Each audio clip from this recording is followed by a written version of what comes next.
In the year 2020, Sony had released a game presented humbly by Sucker Punch. It was known as the Ghost of Tsushima. A game that which I can say, in all honesty, is possibly the closest thing to a 10 out of 10 game. And here is exactly why I have to say that. So, to begin, let's start off with one key thing about this game. One thing that I'm sure everybody has been focused on since this game has been revealed. And that is the combat. Uh-oh.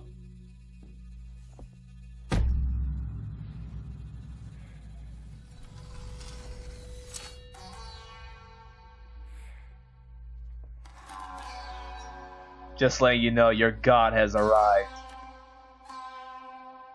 And I'm fresh out of mercy.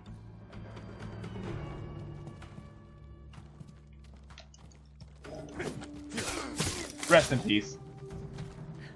On the surface, combat looks simple. You go in and you kill your enemy. But Ghost of Tsushima handles things differently. There's a lot more patience involved and a lot more timing. You go in when you find openings, and you cannot allow yourself to be outmaneuvered nor outskilled by the enemy, otherwise you will quickly find yourself dead. The combat is not as forgiving on the hard difficulty either, and requires you to pay precise attention to when you need to strike, or when enemies call out to shoot arrows, or even just smaller details on when to parry. It's very investing and rewarding when you finally understand the mechanics.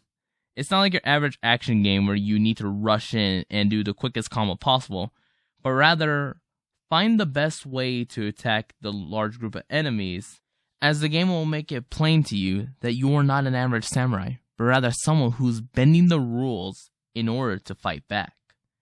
This is what makes the Ghost unique. Rather than being someone who relies solely on their sword, he's capable of using kunai, smoke bombs, even a dagger to assassinate enemies from behind. Therefore, use those tools to create the best openings and best scenarios, whether it's silently take out the strongest enemies and fight the rest head on, or separate them all and fight them one-on-one. Whatever the choice you make is up to you as the Ghost. Oh, and real quick, one neat feature is standoffs, where you challenge an enemy head on, and you cut them right down in front of all their allies, and proceed into battle. It's a good way to start a battle with lots of resolve, which is very important for healing purposes, and for special skills that you'll earn later on in the game. But it's also a really neat way to help test out your timing and patience, understanding when the enemy is going to attack, and knowing when to time your strikes.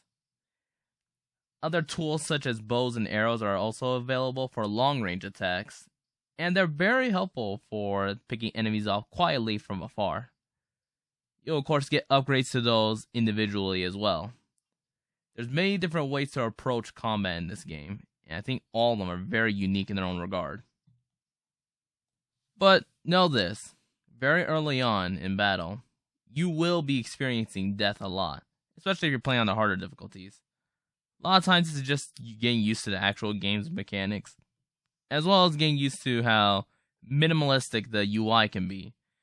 The game makes a point of trying to give you the experience as immersive as possible, rather than making it super obvious here in the game. They want it to be as if you were truly in a samurai film, of all things. So, you're not going to really get too many indicators when enemies are about to shoot arrows at you, or the counter for, lances, or even dual blades won't be as obvious, because you will come across enemies like those. But, when you get used to it, you start to realize you begin to learn the flow of the battlefield. You know which enemies to strike first, which ones to go for, and how to handle them. You soon realize you're getting stronger as you fight. You're no longer falling to the same attacks, and you're no longer dying to the same enemies. It all becomes second nature to you with the combat. And when you learn how the combat process truly is meant to be. It's really fun, and I think one of the best parts of this game is the sword fighting. You start the game by going to each battle thinking it may be your last, but as you progress, you start to realize how simple these battles can really be for the Ghost. When it comes to stealth, Ghost of Tsushima is absolutely top of the line. How you're able to crawl into certain spaces or squeeze through certain areas, how you find different ways to enter buildings, or simply find different approaches to assassinate enemies. Ghost of Tsushima is full of options, and essentially that's the big theme with this game. It's all about your options, and how Ghost of Tsushima gives you the freedom to explore them. One thing I will say, most games I really couldn't care about the stealth because I'm terrible at it, but with Ghost of Tsushima I felt really tempted to actually learn the stealth and learn different ways I could take out enemies without alerting everybody, or putting anyone that may be a hostage in danger. It was just very fun. It felt more like a reward and something fun to do than a chore when it came to the stealth missions. Exploring Tsushima Island is also rewarding, much like the stealth. Exploration is a lot more of discovering something new, rather than finding new enemies or exploring empty plots of land. There's always something nearby to do in Tsushima Island. Whether it's finding hot springs which increase your health, finding shrines and following the foxes to them to get new amulets, or cutting bamboo to increase your resolve. These are the many ways that Jin can increase his capabilities as the Ghost, which also help you when it comes to combat. So definitely be on the lookout for these various activities, as they will become very important later on. You'll also find yourself just exploring the environment just to look at the visuals as the leaves flow, and you find yourself riding down the island. It's very peaceful, despite how war-torn the island is at the moment. It's so interesting to explore because, well, just look at it.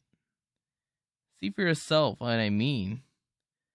You feel like you're a part of this. And that's a big reason why I truly love just simply riding my horse around the island. No other reason, honestly.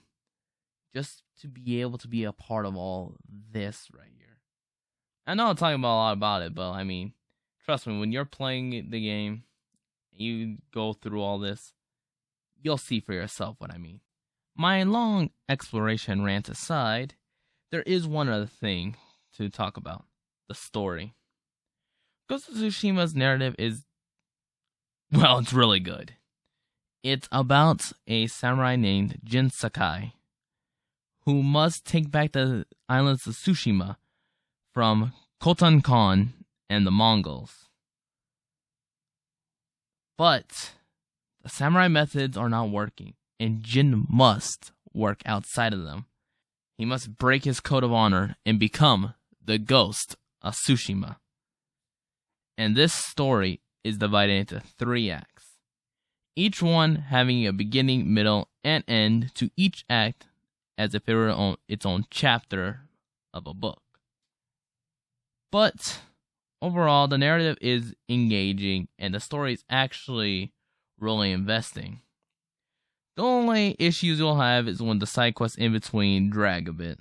The story itself never particularly takes any moment where it felt slow or boring.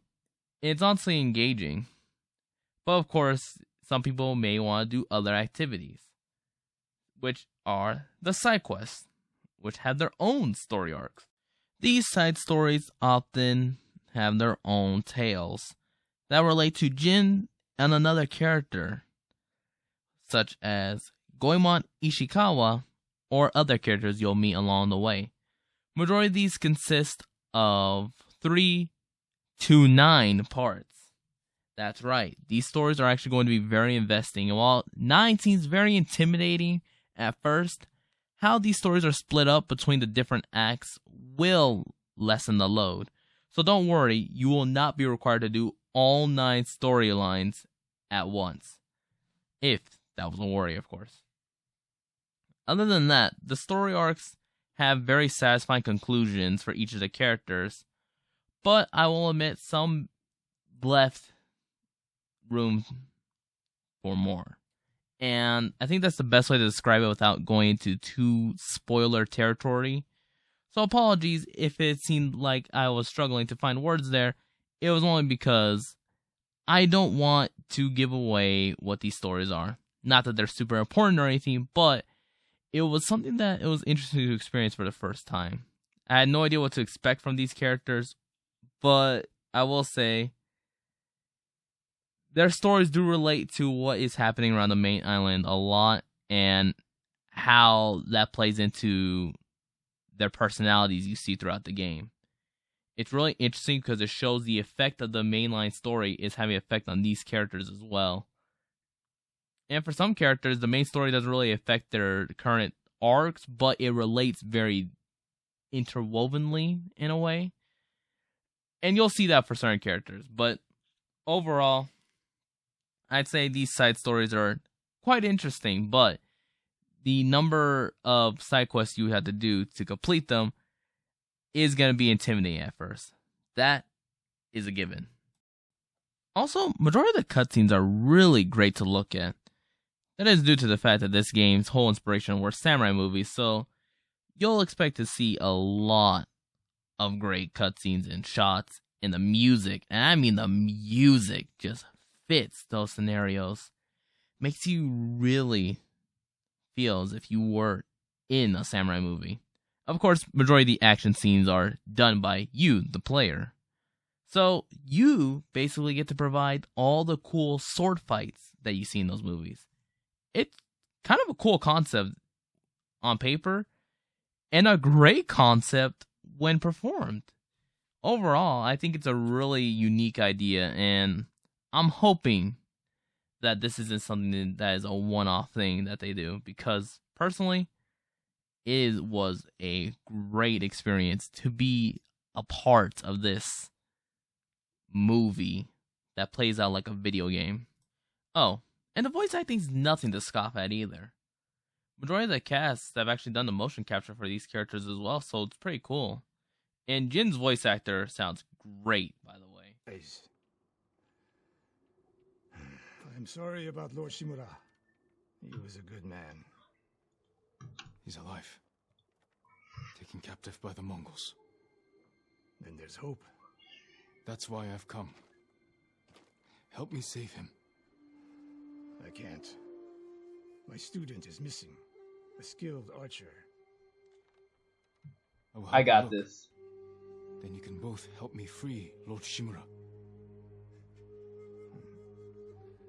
Try and keep up, Sakai. Hey, no, seriously, sorry about the door. Ghost of Tsushima excels in every area so far. Exploration, gameplay, story, even music is very fitting for what the game wants to be. So, what are the flaws? And if I'm being 100% honest, I really cannot think of any. Some people will say the game feels bland and uninspired, but, you know, that's just an opinion.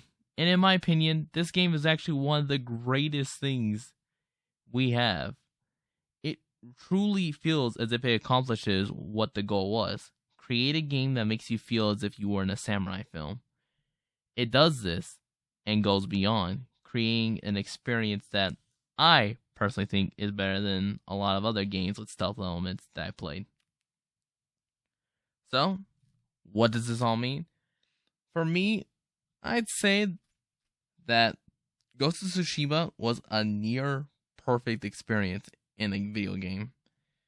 Something that I never really felt bored doing. And the only sad part was, I ended up finishing the game. I felt like I had nothing to do afterwards, and it just sort of kind of made me sad. But playing the game itself was really fun.